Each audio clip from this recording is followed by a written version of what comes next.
Bab 30. Permainan istri. Indria membuka pintu secara perlahan. Ternyata tidak terkunci. Tetapi suaminya juga tidak terlihat. Pikirannya menduga mungkin Yongki tengah mengurung diri di kamar karena tadi dimarahi habis-habisan oleh Abah dan Umi.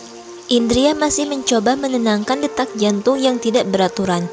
Dia takut jika tiba-tiba muncul Mas Yongki sedangkan dia belum selesai merangkai setiap kata yang ingin diucapkan. Indria melewati kamar suaminya dengan perlahan. Terdengar suara musik sedih yang mengalun. Indria cukup heran, sebab selama ini suaminya bukan tipe laki melau. Paling dia tengah bersedih sebab Sinta marah. Batin Indria menahan kekesalan. Kemudian Indria berniat mandi air hangat. Dia merasa tidak enak dan harus mengganti pembalut juga. Dia terus merenung, memikirkan langkah apa yang harus dia pilih untuk kedepannya. Indria sudah tidak punya siapa-siapa lagi. Dia baru saja merasa nyaman memiliki mertua yang begitu baik. Tetapi di sisi lain, dia tidak bisa menoleransi suaminya yang sama sekali tidak menghargainya. Indria menangis.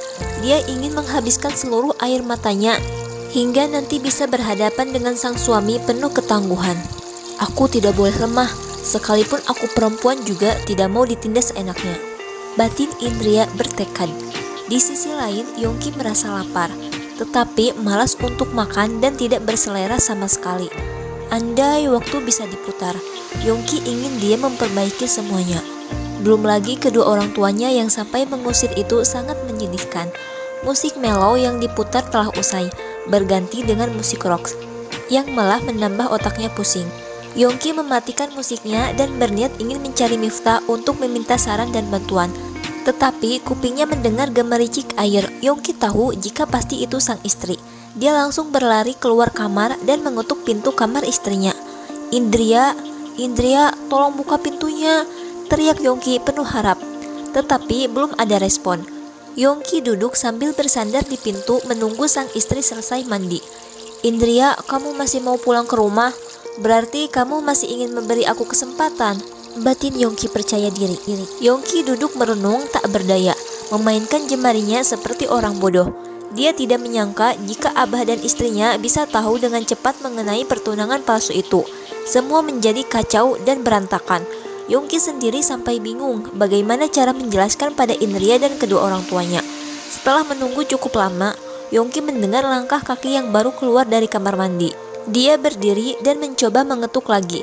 Indria, tolong buka pintunya. Ada hal penting yang harus aku jelaskan, pinta Yongki. Di dalam kamar, Indria terkejut, sebab suaminya sudah tahu akan kepulangannya. Tetapi dia saat ini hanya memakai handuk. Tentu saja memilih untuk segera memakai pembalut dulu biar aman. Sedangkan Yongki yang tidak sabaran terus mengutuk pintu dengan tenaga yang cukup kuat mengakibatkan suara yang sangat berisik.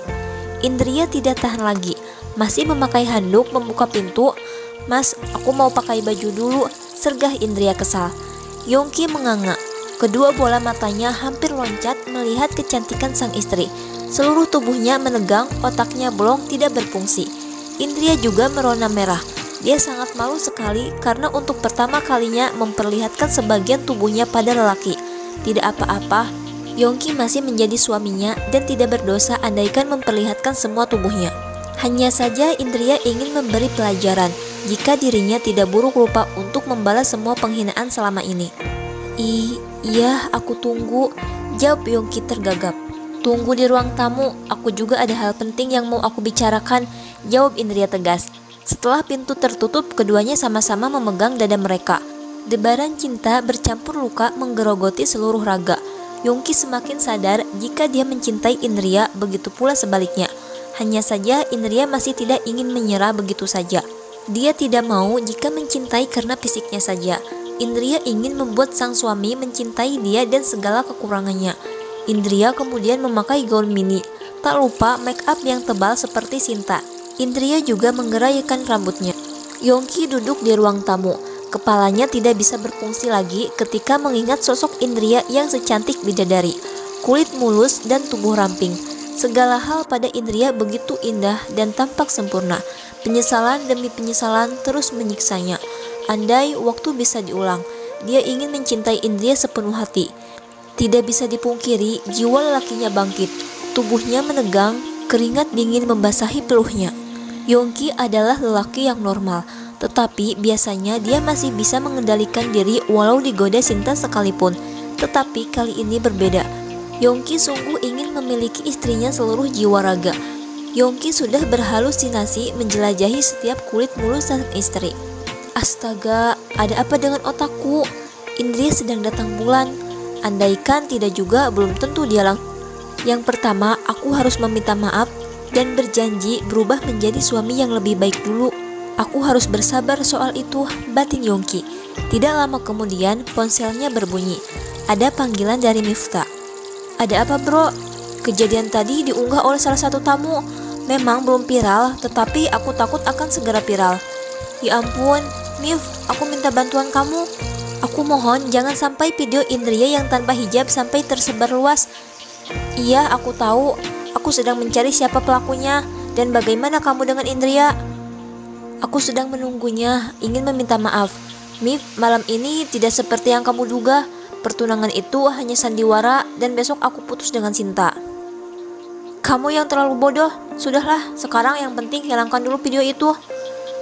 Terima kasih atas bantuan kamu ya. Kalau Indria tidak mau memaafkan kamu dan minta cerai, tolong kabari aku ya. Aku ingin mengejar Indria. Bangsat kamu. Yongki menutup telepon cukup kasar. Ucapan terakhir dari sahabatnya membuat dia gelisah. Kini semua tahu betapa cantiknya Indria. Berpendidikan tinggi, pewaris tunggal pengusaha sukses, hafal Al-Quran, dan sangat berwibawa. Lelaki mana yang tidak akan terpikat? Ah, Yongki, kenapa kamu dulu begitu bodoh sih? Teriak Yongki memegang kedua kepalanya yang terasa sakit. Kemudian Indria muncul. Yongki kali ini dibuat lebih gila lagi. Indria, kamu... Yongki tidak mengira jika istrinya berdandan seperti itu. Memang sangat cantik dan seksi. Tetapi entah kenapa dia tidak rela. Yongki sangat tidak rela, apalagi kecantikan itu dilihat oleh orang lain. Yongki ingin menikmati keindahan istrinya seorang diri. Dia menginginkan istrinya memakai gamis dan cadar seperti biasanya jika di tempat umum. Kenapa mas? Apakah kamu senang jika aku berdandan seperti ini? Cantik dan seksi seperti Sinta bukan? Lalu apakah kamu akan bangga memiliki istri yang berpakaian terbuka ini dan memamerkannya ke semua orang? Tanya Indria dengan senyuman simpul. Yongki gemetar, lututnya lemas. Tatapan mata Indria yang tajam serta senyuman yang manis justru merasa menakutkan. Mas, apakah setelah aku begini baru kamu mau mencintaiku? Lalu jika aku sudah tua, kulit keriput, rambut beruban, cintamu juga akan luntur. Kemudian mencari gadis muda yang cantik lagi? Begitukah arti cinta bagimu? Sindir Indria lagi. Yongki melangkah maju, ingin memeluk Indria dan menutupi seluruh tubuhnya agar jangan sampai ada serangga kecil sekalipun melihat istrinya. Tetapi tangan Indria langsung maju dan menyetop langkah Yongki. Berhenti, jika kamu maju selangkah, maka aku akan mundur selangkah. Duduklah dan kita bicara baik-baik, sela Indria tegas. Yongki menciut nyalinya. Setiap ucapan dari mulut sang istri seperti petir yang membuat dia tersengat. Bab 31. Gaun merah. Indria duduk dengan santai di kursi, menyilangkan kakinya sampai membuat pahanya yang mulus terlihat. Yongki tidak mengetahui di balik ketegaran dan ketangguhan Indria detik ini karena dia sudah melewati tangisan yang begitu panjang. Sedangkan Yongki yang duduk berhadapan hanya bisa menelan ludah, sangat menginginkan untuk menyentuh tetapi tidak berani bergerak. Dari ujung jemari kaki sampai kepala semua tampak indah. Bahkan Yongki masih bertanya-tanya, apakah istrinya itu manusia atau dewi yang turun dari langit? Indria, aku minta maaf atas segala kesalahanku padamu. Aku akan berubah. Semua yang kamu inginkan dan semua yang kamu katakan akan aku penuhi. Apapun yang kamu minta, aku patuhi. Ucap Yongki memohon dengan tatapan penuh harap. Indria tahu suaminya sudah pasti menyesal, tetapi dia hanya merespon dengan senyuman saja. Hal itu justru membuat Yongki takut. Indria, kenapa kamu tidak menjawab apa-apa? Apapun hukuman kamu akan aku terima asal kamu tidak menceraikan aku. Aku tidak mau dan aku tidak akan pernah setuju jika kita berdua cerai. Kasihan Umi dan Abah, bujuk Yongki. Setelah tahu aku cantik, kamu jadi tiba-tiba berubah. Apakah menurut kamu aku percaya jika kamu mencintaiku tulus? Tanya Indria. Yongki terpana. Saat ini penampilan Indria menyiksanya. Yongki teler dan napasnya tersengal-sengal. Apalagi Indria dengan tenang memberikan senyuman manis dengan bibir berwarna merah menantang. Gaun bagian dadanya yang rendah menampakkan sesuatu yang membukit indah, dan kemulusan kulitnya yang seolah tanpa celah bersinar terang menyilaukan mata. Lalu, bagaimana dengan perasaan aku juga, Mas? Kamu jangan egois dan mementingkan kepentingan kamu sendiri dong, sergah Indria.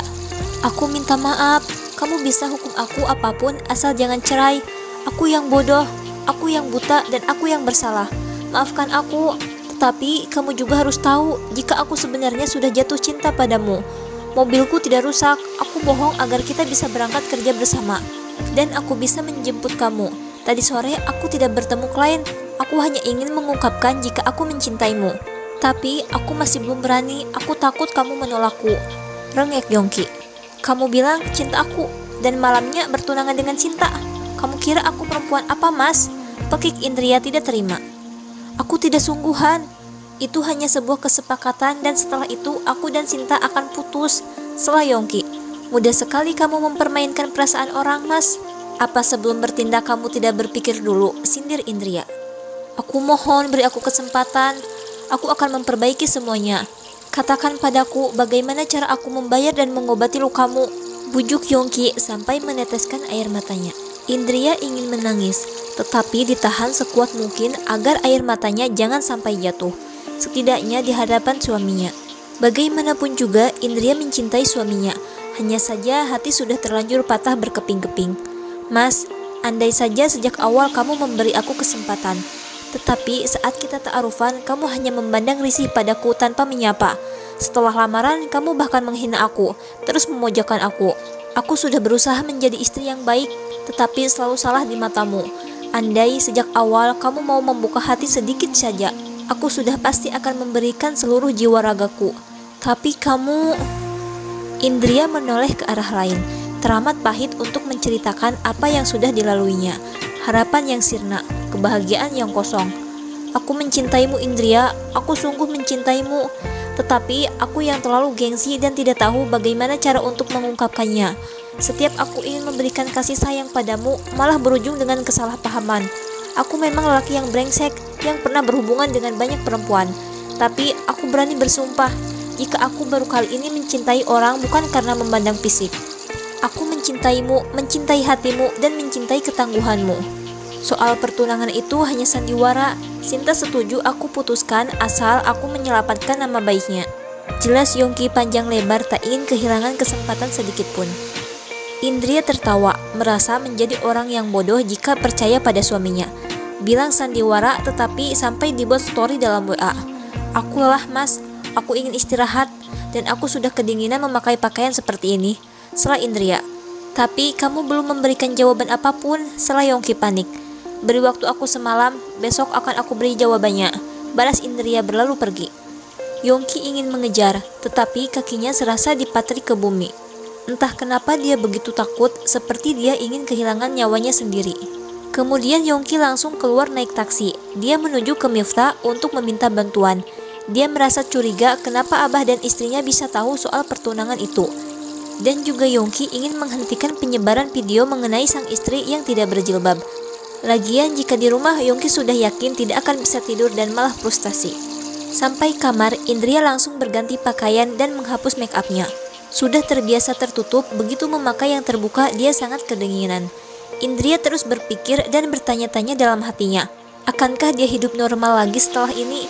Dia bisa merasakan jika suaminya memang sudah mencintainya.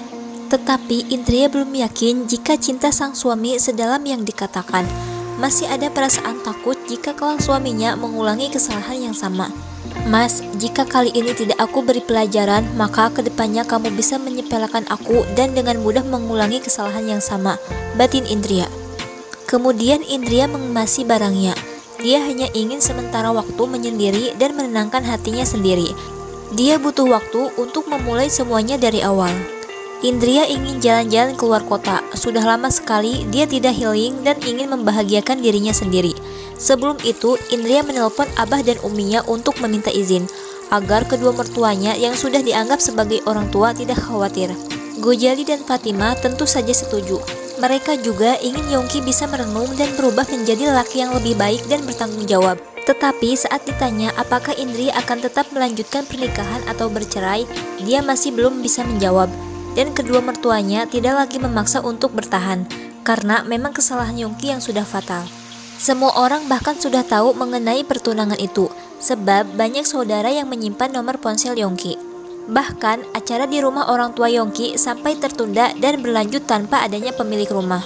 Miftah sama sekali tidak merespon Yongki dengan baik, sebab sejak awal sudah diperingatkan tetapi tidak mendengar.